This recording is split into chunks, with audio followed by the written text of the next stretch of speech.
Hola, ¿qué tal? ¿Cómo estáis? Bienvenidas una vez más a mi canal. Yo soy Marta, esto es Antigona Lectora y leo autoras.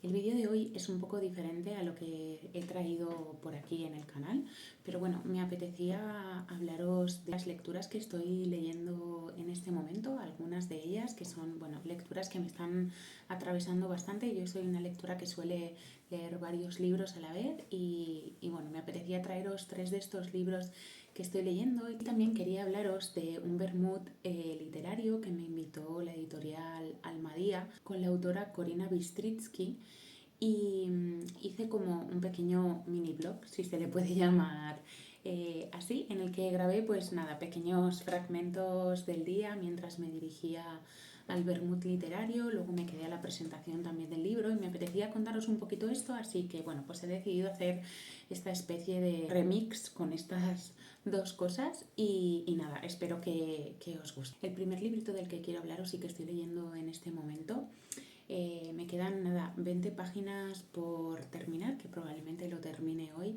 Es este libro de Lea Ippi, editado en Anagrama Libre, El desafío de crecer en el fin de la historia, traducción de Cecilia Ceriani.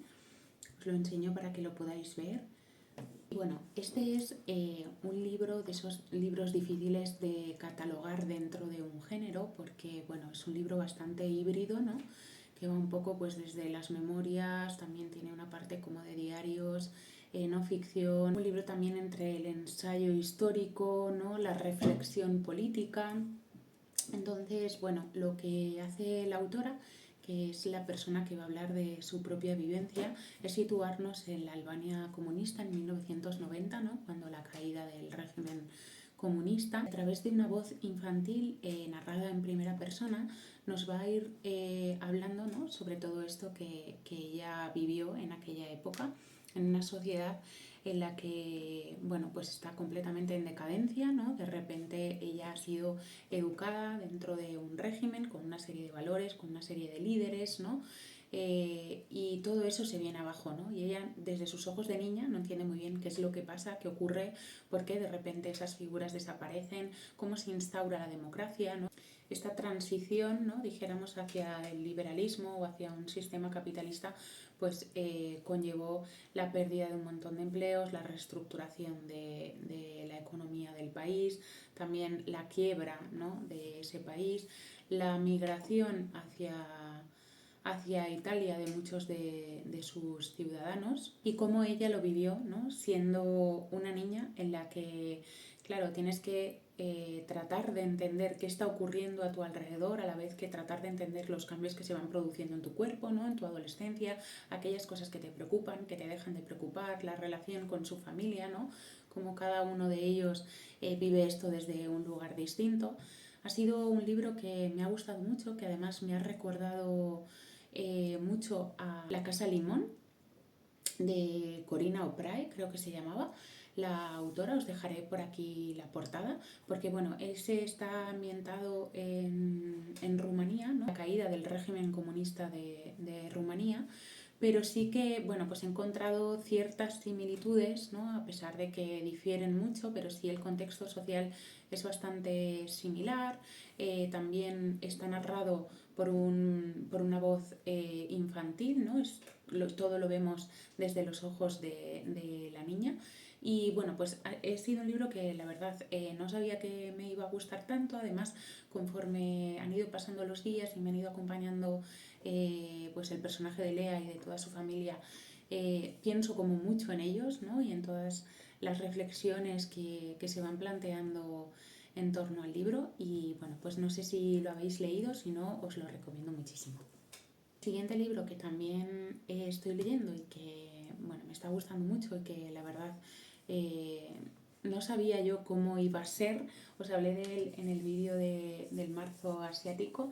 Se trata de Ciudad de Cadáveres de Ota Yoko, editado por Satori y traducido por Kuniko Ikeda y Marta Ñorbe Mateos. Bueno, yo nunca había leído nada de la editorial Satori y la verdad es que me ha sorprendido mucho. Cuenta con un prólogo muy, muy, muy interesante que no solo contextualiza el momento en el que se escribió la obra, ¿no? Cuál es el contexto social y político, sino que también hace una breve introducción de la autora, ¿no? de una pequeña biografía, y esto también ayuda mucho a entender, ¿no? De qué forma pues narra Ota Yoko esto, cómo la atravesó a ella esa vivencia, ¿no? Yo creo que siempre es algo enriquecedor el conocer como un poco la vida de los autores y qué hay detrás de sus obras, ¿no? Porque nos permiten comprenderla con una mayor amplitud. En este caso, bueno, ya os conté, lo que hace Ota Yoko es narrar una de las mayores tragedias del siglo XX, que es la explosión de la bomba de Hiroshima. Y hablar, ¿no? En primera persona de esa vivencia, porque ella pues, fue una de las víctimas, y cómo aquello repercutió a la población, tanto la que se quedó como la que falleció, ¿no? Como ese trauma generacional pues dejó una huella difícil de borrar, ¿no? Me gusta mucho porque creí que iba a ser algo mucho más duro, ¿no? Que iba a estar narrado igual un poco más en la línea de actos humanos, y por el contrario está narrado como si la autora fuese tomando anotaciones un poco después de lo sucedido, ¿no? Y fuera apuntando allí las sensaciones que ella va teniendo a lo largo de los días después de esa tragedia, ¿no? Entonces hay como no es frialdad ni distanciamiento, pero sí que igual la narrativa es un poco más aséptica y no mueve tanto, ¿no? Como la parte emocional, como la mueve, por ejemplo, Actos Humanos, ¿no? Que sí que está desarrollado desde otro lugar, igual pues con una mayor profundidad emocional, ¿no? Apela más a la emoción cuando tú lees ese texto que por el contrario este, ¿no? Esto también me ha facilitado un poco la lectura, porque creí que iba a ser mucho más arduo. Y luego, bueno, creo que he leído, sí, llevo 130 páginas, todavía me queda continuar con las siguientes, pero sí que me está gustando mucho, ¿no? La forma en la que está narrado. Es como una especie de diario, de testimonios de la propia autora. Y otra cosa que destaco mucho, que se incluye en el prólogo, es cómo Ota Yoko, ¿no? Fue una incomprendida en su época, ¿no? O sea, no solamente vivenció esto, que tuvo que ser terrible, sino que aparte fue silenciada un poco por los círculos, dijéramos, de la esfera literaria, ¿no? En la que no consideraban que esto fuera literatura, ¿no? En mayúsculas, sino que, bueno, acusaban un poco a Ota Yoko de tratar de sacar rédito económico de la tragedia. También era una situación social en la que la gente como que quería olvidar un poco lo ocurrido, no quería pensar sobre ello, ¿no? Y bueno, este tipo de literatura se incluiría dentro de lo que se conoce como literatura de la bomba atómica, y fue algo como un poco desprestigiado a nivel social, ¿no? No consideraban que fuera literatura, creían que sacaban rédito económico de la tragedia, y como que la catalogaron dentro de ese género, ¿no? Dijéramos, y no la veían capaz como de hacer ninguna, o sea, de escribir otra cosa, ¿no?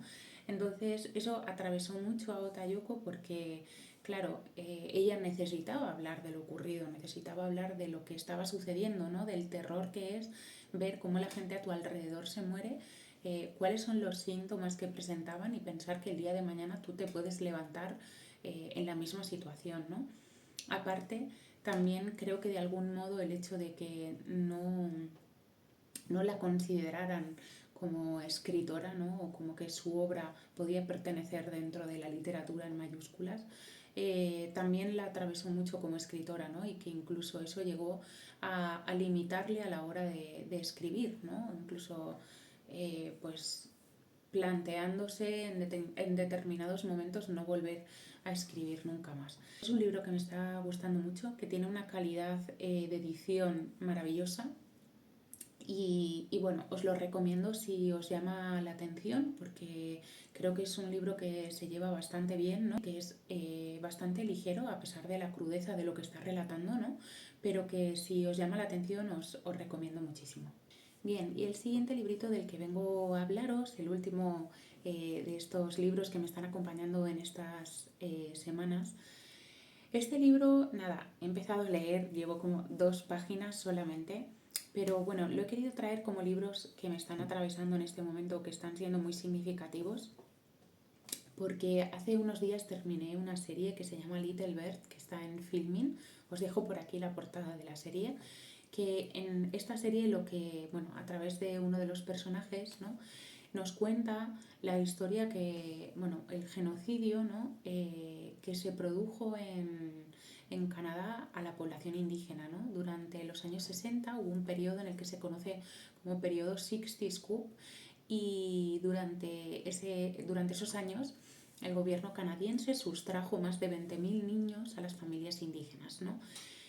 Alegando motivos de, bueno, que no estaban capacitados para cuidar a los hijos, o que su forma de vida, que difería mucho de un canadiense blanca, ¿no?, que lo mira todo bajo el prisma del colonialismo, pues no cumplía con los requisitos, ¿no?, adecuados como para poder sostener la crianza. Entonces, bueno, esos niños se les robaba a las familias, se ponían en casas de acogidas y anuncios en el periódico, ¿no?, con las fotografías de estos niños para que fueran adoptados por otras familias. Entonces, bueno, la serie habla un poco de esto a través de un personaje que es, bueno, esta serie, una de las directoras es la vivencia de su familia, ¿no? Entonces hay un poco de ficción, pero sí que es algo que pertenece a su vivencia personal. Y ha sido algo que me ha obsesionado como mucho. De hecho, llevo varios días buscando sobre este periodo, ¿no?, tratando de investigar qué es lo que ocurrió y tomando un poco más de conciencia de algo que para mí era completamente, vamos, desconocido hasta la fecha. Y hablando con Andrea de A Book's Place, pues me recomendó un libro en el que la autora habla, ¿no?, también de ese genocidio en Canadá. Yo lo había encontrado en una tienda de segunda mano hacía muy poquitos días o pocas semanas, y ha sido como, bueno, pues necesito leer esto, ¿no? Y bueno, sin enrollarme más, el libro del que estoy hablando es este, Mestiza, de María Campbell, en el que ella, bueno, está editado por Tránsito y traducido por Magdalena Palmer. Y este libro son unas memorias en el que ella pues nos va a ir narrando, imagino, porque llevo muy poco y no os puedo decir con exactitud, cómo, o sea, nos hablará como del genocidio, ¿no?, canadiense, y también de toda la experiencia que le ha atravesado a ella como mujer mestiza en Canadá. Por lo que pone un poquito en la sinopsis, bueno, pues María, cuando su madre fallece, dejará los estudios para cuidar a sus hermanos.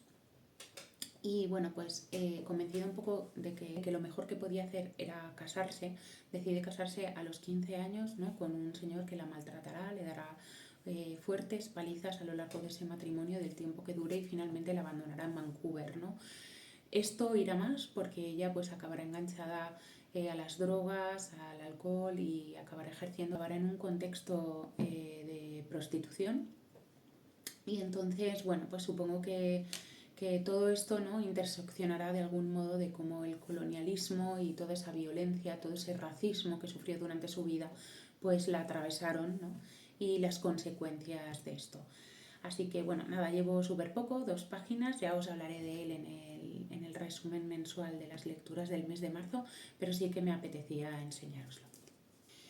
Bien, y ahora sí vamos a pasar a que os enseñe bueno, pues el mini blog que he preparado. La verdad es que es la primera vez que hago algo así. Creo que grabé muy poquitas escenas, pero bueno, aún así lo que salió creo que era bonito y me apetecía traerlo. Así que os voy a enseñar este trocito y ahora en un ratito continúo y os hablo del libro de Corina.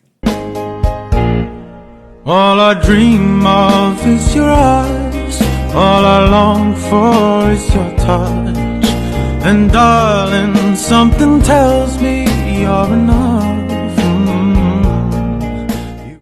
Bueno, como ya os comentaba, la editorial Almadía me ofreció la posibilidad de asistir a un vermut literario que se hizo en la librería Olavide Bar de Libros aquí en Madrid, una librería que yo no había estado y que no conocía, pero que me pareció una librería sumamente preciosa, ¿no? Como muy pequeñita, acogedora, además un espacio en el que poder compartir tiempo con amigas tomando algo rico, ¿no?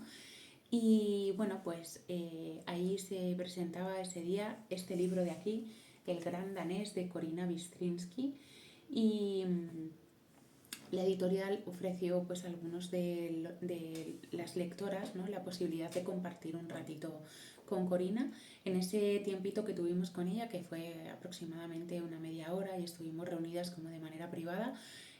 Pudimos preguntarle acerca de qué es lo que le llevó a ella a escribir este libro, cómo se le ocurrió la idea, ¿no?, del gran danés, que es uno de los personajes relevantes de esta historia, por qué quería plasmar lo que plasmó en esa novela, ¿no? Bueno, cosas que creo que son siempre como muy enriquecedoras e interesantes cuando te lees un libro, ¿no?, y tienes la posibilidad de conversar con la autora o incluso ver vídeos en los que habla, ¿no?, de su obra. Y luego, terminado esto, pues pudimos asistir a la presentación del libro, que eso ya se hizo de manera abierta en la librería.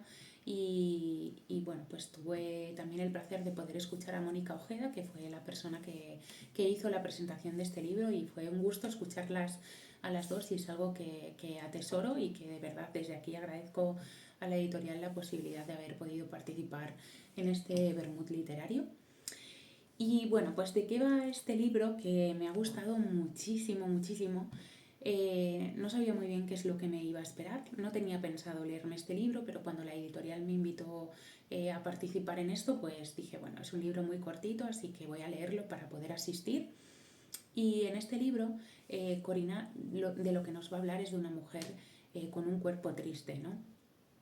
Nuestra protagonista es una mujer que acaba de pasar por una ruptura amorosa y que está sumamente pues destrozada, ¿no?, por esto. Aparte, pues está como descontenta con su modo de vida, insatisfecha con el trabajo, insatisfecha un poco con el sistema, con todo, ¿no? Creo que es un sentimiento generalizado igual en los últimos años en la mayoría de nosotras. Y bueno, pues a la vez que nos va a ir hablando de la historia de esta protagonista, ¿no?, con este cuerpo triste, un cuerpo triste que no tiene espacio para sentir esta tristeza, ¿no?, en la sociedad en la que vivimos, vamos a tener una historia paralela en la que nuestra protagonista nos va a ir hablando sobre un secreto familiar. Un secreto familiar que pertenece a su abuelo y que ella va a ir descubriendo, ¿no? Entonces, estas como dos líneas narrativas estarán interseccionadas por el gran danés. Nuestra protagonista se va a encontrar a un perro un día de una tormenta lluviosa en la calle, un perro que se le pega a ella y se le pega tanto a ella que incluso tiene sensación de que la va a tumbar, ¿no? Y ese perro quiere irse a casa con ella, ¿no? No quiere separarse de ella, aunque ella lo intenta, él constantemente vuelve y al final le deja entrar, ¿no? El perro es un personaje muy importante porque es a la vez espejo y a la vez sostén, ¿no? Nos vamos a dar cuenta de que el perro tiene las dimensiones de la tristeza de nuestra protagonista, ¿no? Es como que ambos son lo mismo, por eso la similitud con el espejo, y también es el soporte de ella, ¿no? El soporte para sostener su vida, para sostener esta tristeza que la está atravesando. También algo muy bonito que me ha gustado es como la horizontalidad entre la relación de ambos, ¿no?, entre la del gran danés y la protagonista, en la que ambos se cuidan, ¿no?, y se sostienen, y ambos necesitan lo mismo, ¿no? Tienen las mismas necesidades a pesar de ser seres completamente diferentes, ¿no? Hay como un no lenguaje que no nos podemos comunicar con ese perro de manera verbal, pero hay constantemente un no lenguaje en el que ambos se entienden, ¿no?, y se acompañan. Y esto me pareció como, bueno, muy bonito. Es un libro que habla sobre duelo, es un libro que habla como de la incomunicación, porque tiene una relación con su madre bastante compleja, ¿no?, y en la que existe una incomunicación muy potente. Y también es un libro que habla como de las relaciones, ¿no? Del poder vivir nuestra vida de la manera en la que queramos sin necesidad de ser juzgados, ¿no? Siempre desde el acompañamiento. También habla como de la importancia de esas redes, ¿no? De lo que nos sostienen en los momentos en los que estamos mal, ¿no? Y bueno, ha sido un libro de verdad, es muy breve, no quiero desvelar mucho más porque creo que es importante como que vayáis descubriendo en apenas 90 páginas. Ha sido un libro que de verdad me ha gustado mucho, me ha sorprendido porque además hay como mucho simbolismo en el personaje del perro hasta el final.